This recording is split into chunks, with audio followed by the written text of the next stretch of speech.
नमस्कार दोस्तों, स्वागत है आपका एक बार फिर लॉ फॉर ऑल पर्पस पे।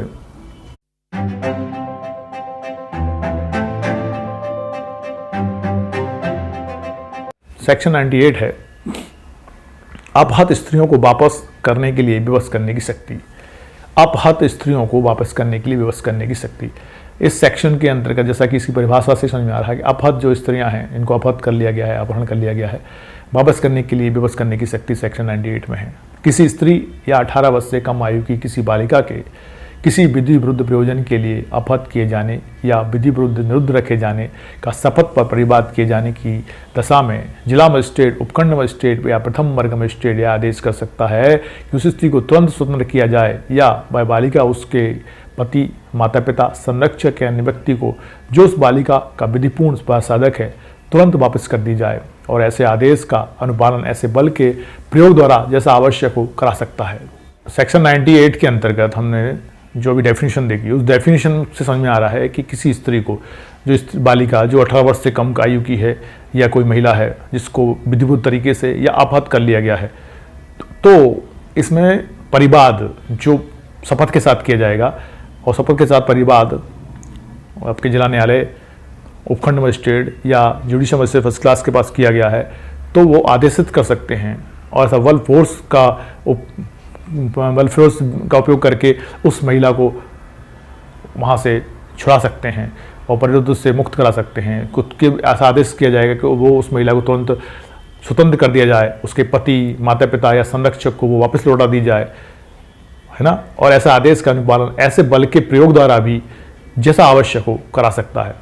तो ये भी लगभग सेक्शन 97 जैसे ही है, जिसमें विधि विरुद्ध किसी व्यक्ति को परिरुद्ध कर लिया गया था। यहाँ पे वो महिला है, स्त्री है और बालिका है, 18 वर्ष से कम की है और अपहत कर ली गई है विधि विरुद्ध साधनों के द्वारा या विधि विरुद्ध किसी काम के लिए, तो शपथ पे उसमें परिवाद किया जाएगा। और परिवाद किसके समक्ष किया जाए? जिला मजिस्ट्रेट, उपखंड मजिस्ट्रेट या जुडिशियल मजिस्ट्रेट फर्स्ट क्लास के समक्ष, तो वो आदेशित कर सकते हैं और उसको मुक्त करा सकते हैं। तो सेक्शन 98 था। अब अध्याय 7 का क्लॉज सी है जो तलाशी संबंधी साधारण उपबंधों के बारे में बात करता है। तो हम अब इस पर आ जाते हैं।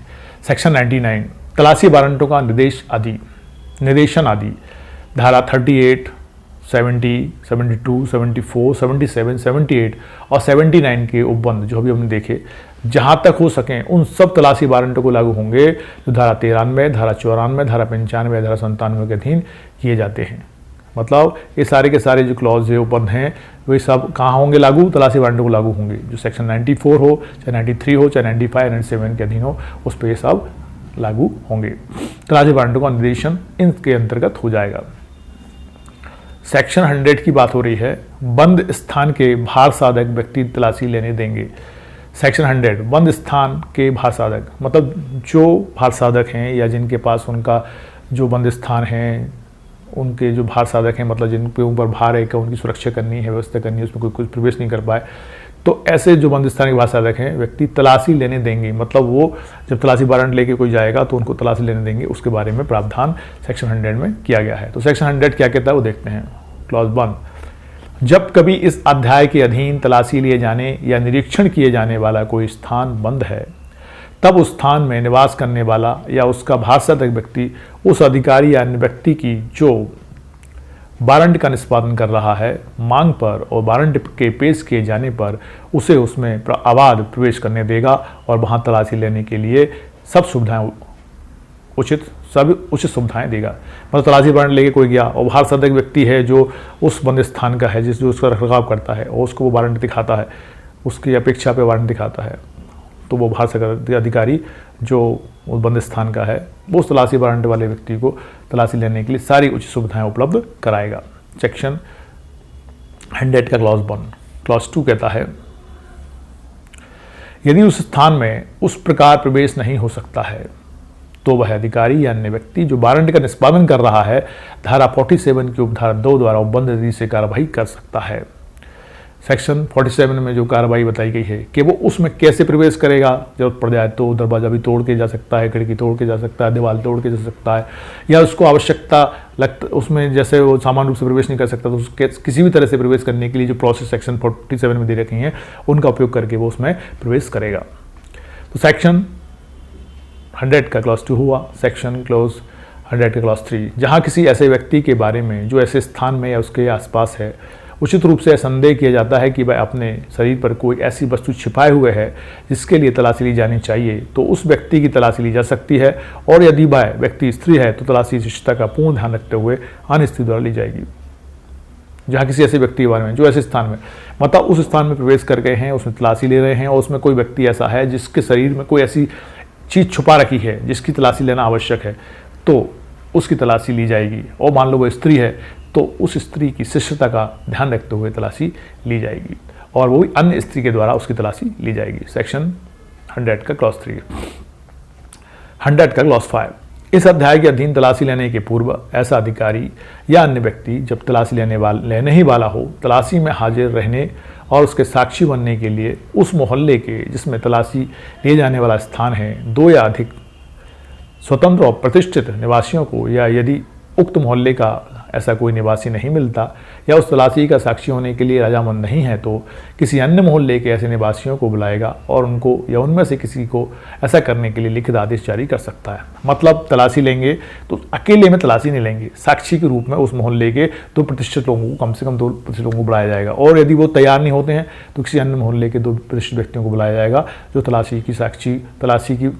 उस तलाशी होने की साक्षी में अपनी साक्ष्य देंगे। और यदि उसके लिए कोई तैयार नहीं होता है तो लिखित आदेश भी दिया जा सकता है। सेक्शन 100 का क्लॉज 4। क्लॉज 5, तलाशी उनकी उपस्थिति में ली जाएगी। जो साक्षी आए हैं उनकी उपस्थिति तलाशी ली जाएगी और ऐसी तलाशी के अनुक्रम में अभिकृत सब चीज़ों और जिन जिन स्थानों में पाई गई हैं उनकी सूची ऐसे अधिकारी या अन्य व्यक्ति द्वारा तैयार की जाएगी और ऐसे साक्षियों द्वारा उस पर हस्ताक्षर किए जाएंगे। किंतु इस धारा के अधीन तलाशी के साक्षी बनने वाले किसी व्यक्ति से तलाशी के साक्षी के रूप में न्यायालय में हाजिर होने की अपेक्षा उस दशा में ही की जाएगी जब वह न्यायालय द्वारा विशेष रूप से समन किया गया हो। ठीक है, मतलब वो साक्षी के समक्ष तलाशी ली जाएगी। तलाशी में जिन स्थानों पर जो वस्तुएं मिलेंगी उनको उस स्थान पर उन वस्तुओं को उसमें एक लिस्ट बनाई जाएगी और लिस्ट पर साक्षियों द्वारा साक्ष्य साइन कराए जाएंगे। और पर वो जो साक्षी हैं उनको न्यायालय में उपस्थित होकर साक्ष्य देने के लिए नहीं कहा जाएगा जब तक कि न्यायालय द्वारा उनको विशेष रूप से इस हेतु समन न किया गया हो। तो सेक्शन 100 का क्लॉज 5। 6, तलाशी लिए जाने वाले स्थान के अधिभोगी को या उसकी ओर से किसी व्यक्ति को तलाशी के दौरान हाजिर रहने की अनुज्ञा प्रत्येक दशा में दी जाएगी और उस धारा के अधीन तैयार की गई उक्त साक्ष्यों द्वारा हस्ताक्षरित सूची की एक प्रतिलिपि ऐसे अधिभोगी या ऐसे व्यक्ति को प्रदत्त की जाएगी। मतलब जो उसका स्वामी है या अधिभोगी है, उस संपत्ति का मालिक है या वहाँ पे उसका जो रखरखाव करने वाला जो व्यक्ति है, उसको भी उसकी एक प्रति दी जाएगी। जो लिस्ट बनाई जाएगी, जो हस्ताक्षरित जो सूची बनाई जाएगी, उस सूची पे साक्षियों के साइन होंगे। उस सूची में साक्षियों के साइन वाली एक प्रति उस अधिभोगी को या उस व्यक्ति को भी दी जाएगी जो उसका भाषाधक है और उसको प्रदत्त कर जाएगी। क्लॉज 6 था। क्लॉज 7, जब किसी व्यक्ति की तलाशी उपधारा 3 के अधीन ली जाती है तब कब्जे में ली गई सब चीज़ों की सूची तैयार की जाएगी और उसकी एक प्रतिलिपि ऐसे व्यक्ति को प्रदत्त की जाएगी। जब किसी व्यक्ति की तलाशी ली जाती है, मान लो व्यक्ति की तलाशी ली और उस पर कुछ चीज़ें पाई जाती हैं, कब्जे में की कुछ चीज़ें हैं, तो उनको भी एक सूची बनाई जाएगी और उसकी एक प्रतिलिपि ऐसे व्यक्ति को प्रदत्त की जाएगी जिसके ऊपर वो चीज़ें पाई गई थी। चाहे संपत्ति हो चाहे व्यक्ति हो, चीज़ें पाई गई, सूची बनाई गई, तो एक प्रति उस अधिभोगी को या उस व्यक्ति को जिसके ऊपर संपत्ति चीज़ें पाई गई थी उसकी एक सूची उसको भी दी जाएगी।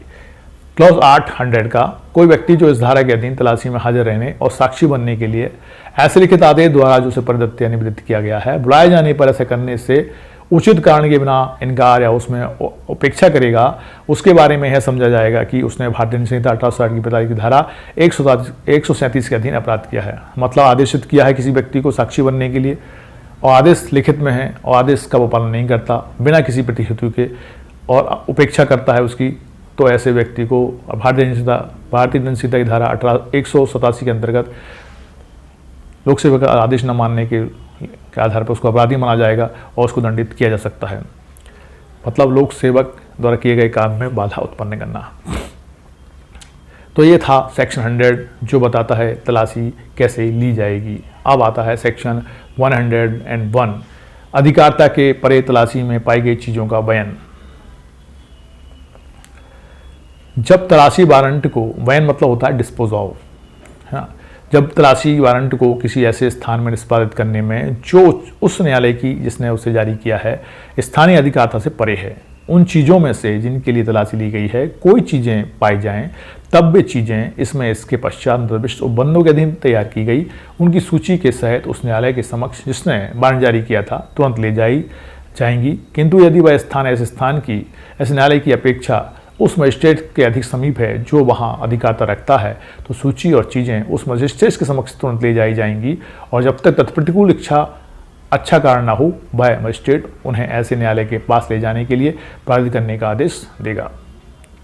मतलब तो वहाँ अधिकार रखता है तो सूची में और चीज़ें उस मजिस्ट्रेट के समक्ष तुरंत ले जाई जाएंगी और जब तक तत्प्रतिकूल अच्छा कारण ना हो वह मजिस्ट्रेट उन्हें ऐसे न्यायालय के पास ले जाए जाने के लिए प्राधिकृत करने का आदेश देगा। तो मतलब सीधी बात है कि जो चीज़ें पाई गई हैं, जिस स्थान पे पाई गई हैं, वो स्थान उस न्यायालय की अधिकारता से परे है जिस न्यायालय ने उसको आदेशित किया है कि वो चीज़ें के लिए तलाशी वारंट जारी किया है और उसकी दूरी ज़्यादा है और उसके समक्ष यदि कोई समीप में कोई न्यायालय जिसके अधिकारता में वो क्षेत्र आता है तो उस न्यायालय के समक्ष उस सूची सहित वो चीज़ें वहाँ प्रस्तुत की जाएंगी जिनकी तलाशी की गई थी, ये तलाशी के लिए वारंट जारी किया गया था।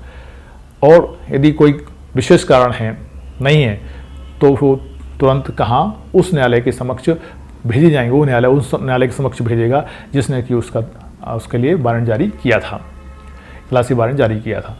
ठीक है, तो अधिकारता के परे तलाशी में पाई गई चीज़ों का वयन, जो अधिकारता के बाहर पाई गई चीज़ों का वयन कैसे होगा, ऐसे वो न्यायालय के समक्ष उपस्थित कराई जाएंगी। वो न्यायालय को लगता है कि वो नहीं भेजी जाना चाहिए वहाँ पे या नष्ट हो सकती हैं या जो भी कारण है तो उसके हिसाब से बयान करेगा और यदि और कोई कारण नहीं है तो वो उसको उस न्यायालय के समक्ष प्रस्तुत कराने के लिए प्राधित करने का आदेश दे देगा।